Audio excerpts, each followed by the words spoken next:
Riley Goodrich, just 18 years old. A cheerleader, a volleyball player, and the light of her parents' lives. She was the kind of girl who could brighten any room she walked into. And that night, she was simply out on a normal first date. On the other side was 19-year-old Anthony Barajas, a rising social media star with over 1 million followers. But in reality, he was quiet, humble, and incredibly grounded. It was their very first real date, dinner and a horror movie. But when the movie ended, when the lights came back on, what the cleaner saw inside that theater sent shockwaves through the entire city. Both of them were still in their seats. Riley was already gone. Anthony was barely holding on to life. And that's where the real questions began. Who pulled the trigger? Why did it happen? And how did an entire theater hear nothing at all? So let's go back and break down every twist that unfolded in those crucial 72 hours that turned this case into one of America's most chilling and mysterious murders. It was almost midnight on July 26, 2021, in Corona, California. The last movie showing had just ended at the Regal Edwards movie theater. The movie, The Forever Purge, was over, and the credits were done. The lights in the theater came on. A few people left quietly. They left their empty popcorn bags and drink cups behind. It was a normal, quiet Monday night. The theater was almost empty. A few minutes after midnight, a cleaner walked into the room. He held a trash bag and a flashlight. This was his normal job after every movie. He walked through the rows, picking up trash. In a far corner, he saw 2 people still sitting in their seats. At first, he thought they were a couple who stayed to talk. He called out to them. They did not answer. He walked closer. On the armrest, he saw a strange, dark stain. He shined his flashlight on the seats. The quiet night was broken by his scream. The woman was bent forward. The man was leaning backward. There were bloodstains on the floor. At 11:58 p.m., a call was made to emergency services from the theater. The caller said 2 moviegoers were unconscious and might have head injuries. Minutes later, ambulances, police, and fire trucks arrived. They blocked off the building. Theater staff stood by, confused and shocked. Paramedics went into the theater. They confirmed the woman was dead. The young man was still breathing but was unconscious. He was carried out on a stretcher with a breathing machine. Police photographers took pictures of the theater, the seats, and the blood. Everything felt like a bad dream. That night, no one at the theater knew who the 2 people were. Their names would be in the news the next morning. The morning of July 27th started like any other day in Corona. People went to work, kids went to camp, and cafes were busy. No one knew that the movie theater parking lot was blocked off by police. Crime scene vehicles were there, and yellow tape surrounded the building. The police had not yet officially released the victims' names. Investigators found no weapon and no signs of a fight. The police report said it was an attack under undetermined circumstances. The lack of a weapon ruled out suicide, but it created many questions. Who fired the gun? The theater was nearly empty, so why did no one hear anything? By noon, the first news reports about the incident appeared online. The reports mentioned an attack at a movie theater with 2 victims. No names or details were given. Reporters gathered at the theater all day, but police did not give any information. By evening, news crews from Los Angeles arrived. Headlines called it a double tragedy in Corona and said the shooter was still at large. People on social media began guessing what happened. Some thought it was an accident. Others thought it was related to gangs or drugs. People who lived in Corona were confused. How could someone shoot a gun in a theater with cameras and not be seen? The police did not confirm any theories. Their only official statement was that no gun was found. They had no suspects and were checking ticket sales and security videos. The theater closed down for good that evening. People online said they were scared and would not go to the movies alone anymore. Nearby schools told people not to spread rumors. The Corona police confirmed that county detectives and gun experts were now helping on the case. It was still unclear who the victims were or if they knew each other. The investigation was just starting. Journalists found out one scary detail. The attack happened during a loud gunfight scene in the movie. This may be why the other people in the theater did not hear the real gunshots. This detail made people even more uneasy. The person who did it was still unknown. There was no clear reason, and the gun was missing. The next morning, police officially named the victims. The young woman and man were a couple on a date. Their names, Riley Goodrich and Anthony Barajas, were released on July 28, 2021. From that moment, their personal tragedy became a big news story across California. Anthony Michael Barajas was born on August 9, 2001. He grew up in Southern California with his family. He was friendly, confident, and good at talking to people. In school, he did well in his studies and played sports like soccer. He also practiced martial arts. His teachers said he was mature and responsible for his age. In 2019, Anthony started a TikTok account. At first, he posted funny short videos. He posted regularly and became popular. By the summer of 2021, he had almost 1 million followers. He was also active on Instagram. Even with his fame online, he stayed humble and kind. The young woman with Anthony was Riley Goodrich. She was cheerful and had a very different life. Riley was the only daughter in a close, supportive family. In high school, she was well known. She was the captain of the cheer team and played volleyball. Everyone described her as kind, easy to talk to, and responsible. After high school, she got a scholarship to Grand Canyon University in Arizona. She was studying business and marketing. She often came back home to Corona to visit her family and friends. In the summer of 2021, she was home from her first year of college. On July 4th, 2021, Riley went to a party. That is where she met Anthony for the first time. He was funny and had a nice smile. They liked each other and started talking. It was not a serious relationship yet, just two people getting to know each other. When Anthony asked her on a date, Riley said yes, but only after her parents met him first. She was very close to her family, especially her dad. At first, her parents were unsure about Anthony because he was a content creator, but after they met him, they liked him. He was respectful, calm, and thoughtful. Their first date was set for July 26, 2021. It was supposed to be the start of a new relationship. Instead, it was their last night together. On that summer night, Riley and Anthony were on their first real date. Their plan was simple: dinner and a movie. After dinner around 9 p.m., they went to the Regal Edwards Theater.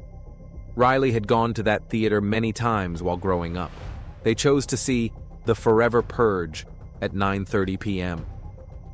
The theater was nearly empty, which was normal for a weeknight. The movie is about a night where all crime is legal. This was a scary and ironic choice. That night, the fake gunfire in the movie mixed with a real tragedy. No one could have known how terrible that coincidence would be. Around 10 p.m. during the movie, Riley sent a text to her mom. It was a normal message. She said the movie was a little boring, but she was having a great time with Anthony. She said she was happy to be with him. This was the last message her family ever received from her. Inside the theater, everything seemed normal. The lights were low.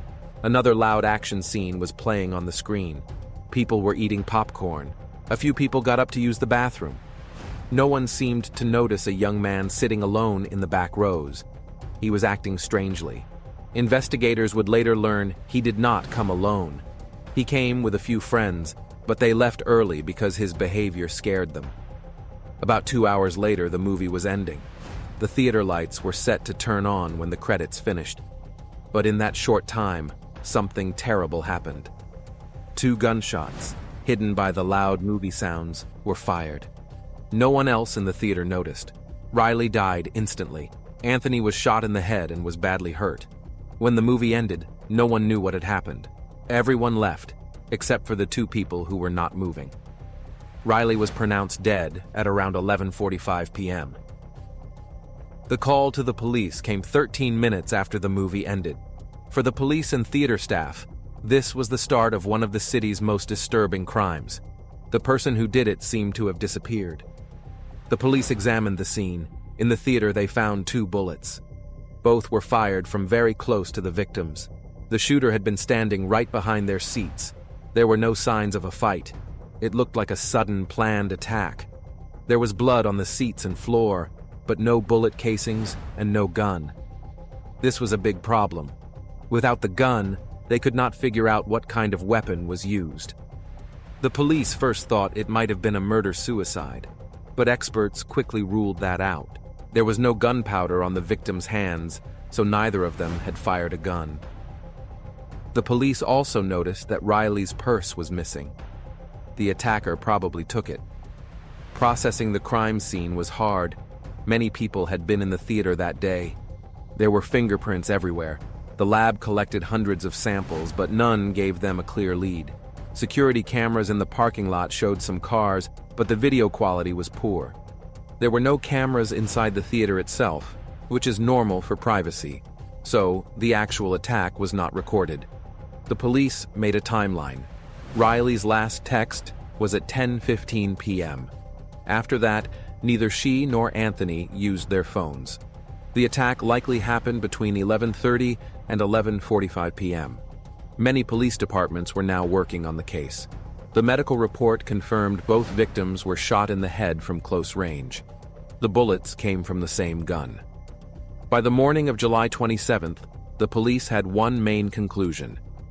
The shooter was inside the theater during the movie and left before the lights came on. No gun was left behind. No witnesses came forward. No one knew who the shooter was. But one thing was clear. The crime was cold, calculated, and not personal. The investigation was now a double homicide case. Finding the unknown shooter was the top priority. The police started by checking the ticket sales. The theater said only 6 tickets were sold for that showing. 2 were for Riley and Anthony. The other 4 were for a group of young men who arrived together. These 4 men became the main focus. With only 6 people in the theater, the shooter had to be one of them. The police got the information from the theater's computer. But the tickets were bought with cash. There were no names or information to trace. The ticket seller remembered the group seemed to be young men in their early 20s. They were calm and did not seem aggressive. The key question was, how did no one notice a double shooting in a small space? The answer was in the movie. The Forever Purge has very loud sound effects, sirens, and gunfire. The shooter timed his attack to match a loud scene, using the noise as a cover. The police first thought all 4 men might be involved, but that seemed unlikely. They decided the shooting was done by one person. The other 3 either did not know what happened or were too scared to talk. They had left the theater before the movie ended. The lab confirmed the bullets were from a 9mm handgun. This helped narrow the search. The police asked the public for help to find the group of 4 men, but by the end of the week, the investigation was stuck. There were no good leads. The shooter knew how to not leave any traces. No fingerprints, no witnesses, no gun. It was a very frustrating case for the police. A big break came 3 days after the crime. An anonymous person called the police tip line. He said he knew someone who acted very strangely on the night of the shooting. This person matched the description of one of the men at the theater. The name he gave was Joseph Jimenez, a 20-year-old man from a nearby town. The police checked this name. They found he owned a car that was seen in the theater parking lot that night. This was enough for a search warrant. Police went to a small trailer home where Jimenez lived. They found him inside. Officers said he seemed confused, and his speech did not make sense. During the search, they found a 9mm handgun. They also found Riley Goodrich's wallet with her ID and bank cards inside. This was the first solid evidence linking Jimenez to the crime. The gun was tested. The test confirmed it was the weapon used in the movie theater shooting. That same day, Joseph Jimenez was arrested. During questioning, Jimenez's story kept changing. He denied doing it. He said he just found the gun, but he could not explain why he had Riley's wallet. Jimenez acted strangely, sometimes calm, sometimes withdrawn. He would stop talking or repeat random words. A background check showed Jimenez had no criminal record. He lived alone and only worked part-time jobs. Neighbors told police that before his arrest, Jimenez had been yelling at night as if talking to someone who wasn't there. This information would later become very important. For the police, this was a major turning point. A single tip had led them to the main suspect. After the arrest, detectives found the 3 friends who were with Jimenez at the theater. Their stories helped explain what happened that night. The friends said Jimenez was acting weird even before the movie. He was mumbling to himself and seemed agitated. At the ticket counter, he was quiet, then suddenly laughed nervously. Inside the theater, his behavior got worse. He was whispering, flinching, and looking around anxiously. About 30 minutes into the movie, Jimenez got up and said he was going to the bathroom. When he came back, he was holding a box. A friend asked what it was. Jimenez replied, "It's a weapon." His friends thought he was joking, but they got scared. They decided to leave the theater without telling anyone. Later, they told the police they did not know what he was planning to do. They said he often acted strange, but was never violent before. The police found no connection between Jimenez and the victims. They had never met or spoken. It seemed to be a random attack by someone with serious mental problems. In another interview, Jimenez finally admitted to the shooting, but he said he did it in self-defense because he was hearing voices. He said a voice named Abigail told him that people from the neighborhood wanted to hurt him. He said he had been diagnosed with schizophrenia and was seeing a doctor, but he had stopped taking his medicine a few days before. Without the medicine, the voices got louder. Abigail told him to attack, saying it would save his life. On the day of the crime, he felt very threatened. The violent scenes in the movie made him believe they were signs for him. He went to his car, got a 9mm handgun he had bought for protection, and went back into the theater. He said the voices told him what to do next. This created a big legal question. Was Jimenez truly mentally ill, or was he using it as an excuse? Meanwhile, Anthony Barajas was in the hospital in critical condition. He had a severe head injury. Despite many surgeries, he never woke up. He was on machines that kept him alive. His family and friends waited and hoped. Thousands of people online used the hashtag #PrayForAnthony. But on July 31st, 2021, the doctors said his brain had stopped working. He was brain dead. His parents made the difficult decision to turn off the life support machines. Anthony was pronounced dead later that day. Anthony was an organ donor, and his organs saved several other people's lives. A memorial service was held for both Anthony and Riley. Hundreds of people came: family, friends, classmates, and online followers. For Riley's parents, it was like losing their daughter all over again, as both families grieved together. Anthony's death changed the case to a double murder. The trial began in February 2024. The prosecutors said it was a planned murder. The defense lawyers said Jimenez was legally insane because of his schizophrenia. The prosecutors pointed out that Jimenez stole Riley's wallet, which showed he knew what he was doing. A key witness was Carlos Gonzalez, a friend who was with Jimenez that night. He described Jimenez's strange behavior and how he left and came back with a weapon. Mental health experts gave different opinions. One expert said Jimenez had schizophrenia but still knew his actions were wrong. Another expert said he could tell right from wrong. After weeks in court, the jury decided. They found Joseph Jimenez guilty of 2 counts of first-degree murder and theft. He was sentenced to life in prison with no chance of parole. The families of Riley and Anthony were in the courtroom for the verdict. The legal process was over, but the emotional pain of what happened will always remain. Thanks for watching, guys. If you enjoyed this video, please like and share it. Don't forget to subscribe to the channel and press the bell icon so you can be the first to hear about such real-life stories.